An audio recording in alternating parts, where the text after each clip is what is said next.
Hello and welcome to COWFalcons.com. I'm Logan Jones here bringing you the 2-minute drill. Let's take a look ahead to the weekend action in Falcon Athletics. We'll start first tonight when women's basketball travels to Alverno for a 7 p.m. tip-off as the Falcons look to win their 5th straight game.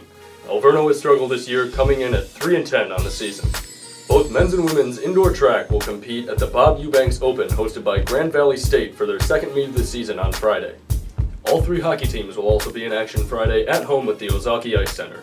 The ACHA team will play first at 3:30 against Aurora on the North Rink. The women's team will begin shortly after at 4:30 on the main rink against UW Superior in their first game of the new year. The men's team will wrap things up at 7:30 against St. Scholastica following their 2 games they played in New York last weekend. Moving on to Saturday, wrestling will kick things off at 9 a.m. as they travel to Illinois to compete in the Elmhurst Invitational. Men's volleyball will also begin their season as they travel to Carthage for an 11 o'clock game. Women's hockey will play the second of their 2-game series against UW Superior at 1 o'clock.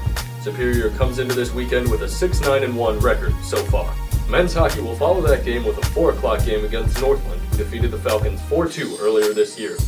The ACHA team will play their second game against Aurora at 4:30 on the North Rink. Finally, the men's and women's basketball teams will play a doubleheader against Aurora on Saturday at home in the Arjan Book Fieldhouse.